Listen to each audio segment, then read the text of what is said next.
When people hear that you're planning to move to the Dominican Republic, all they think it's about beaches, palm trees, or retiring early.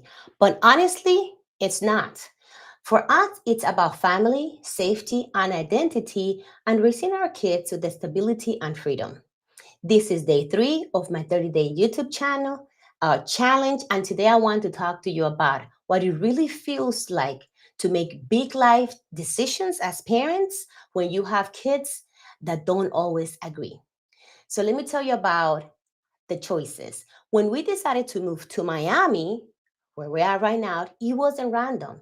It was intentional because as military families, you might know that we move many times. And my husband and I both served, and our kids. One was born in California, the other one was born in Texas. And they grew up everywhere and nowhere at the same time. So we wanted to give them a sense of belonging. And that's why we chose Miami because I have most of my family members living here. So we thought, let's give them a place where they can grow roots, build long term friendship, and feel like they're part of a community. So at first, they were devastated when we were leaving Alabama because that's where I retired from. Because they were, especially my son Manny, because he was leaving his friends, his routines, and everything that was familiar to them up to that point. It really, really broke their hearts. But we tell them, trust us.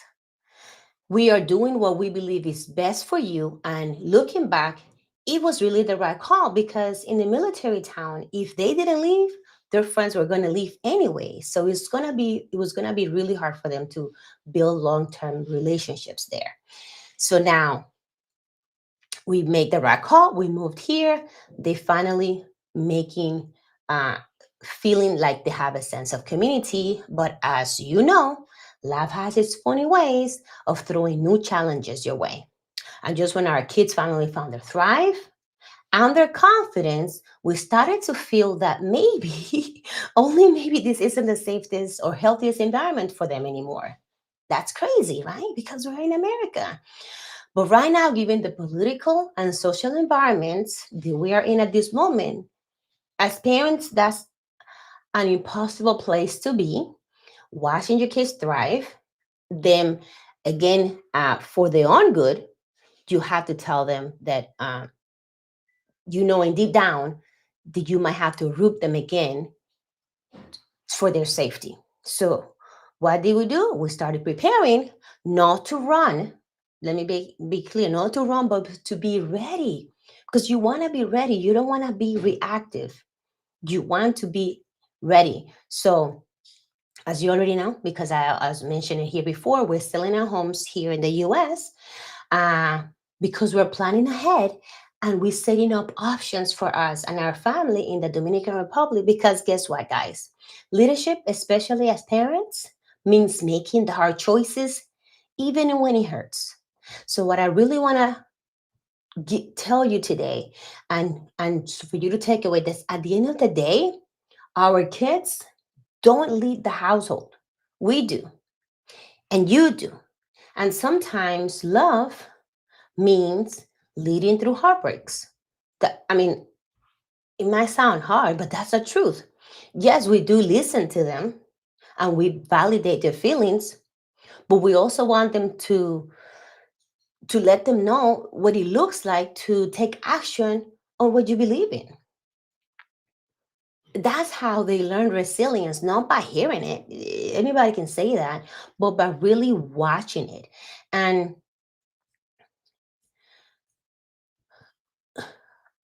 our kids, they don't want to move. One of them is like halfway there, the other one is not. But we're still gonna get ready because guess what? By the time my son graduates high school, that's 2 years from now, he's gonna be an adult and he's gonna be able to make his own decisions. And as a leader of these households, my husband and I, as leaders, we're hoping to be able to empower them to make choices and also to see that we are making this to give them options. So at the end of the day, in 2 years time, if he doesn't want to leave, we cannot make them. But if something were to turn to where he has to have a place to go and his parents are ready. I want him to see that he has responsible parents that thought ahead of time, even though his emotions are not ready there because they're in high school. And he's gonna see probably this video, and he's gonna probably see all of these videos because we're being intentional. And at the end of the day, you can only hope that you're doing the right, making the right choices because you're a parent, okay? And we're not perfect, but what we do know as parents is that we want the best for our children. And although he's an adult, he's gonna be a young adult or not. He's still a kid. He's still my kid, and I want the best for him and for my daughter. So my daughter will not be done with high school in 2 years' time, right? She's only gonna be a junior, but that's why we're planning on finding places with school because although we want them to finish both of them their high school, if something were to happen, I want to make sure that wherever we fall into, we can fall into a community that have to offer what we believe is needed for our kids. Anyway, guys, this is it for day 3 of my 30-day YouTube challenge. Tomorrow I'm going to share how we chose the neighborhood where we bought our first villa and the ones that we want to buy in the future, and what it looks like when you're doing your research of the areas abroad if you're thinking about buying property or preparing to move. So make sure to subscribe in Living in the Art Guide YouTube channel and follow along as I'm going to keep taking one intentional step with my husband at a time. And I want to bring you along. Thank you for tuning in and see you guys tomorrow. Bye.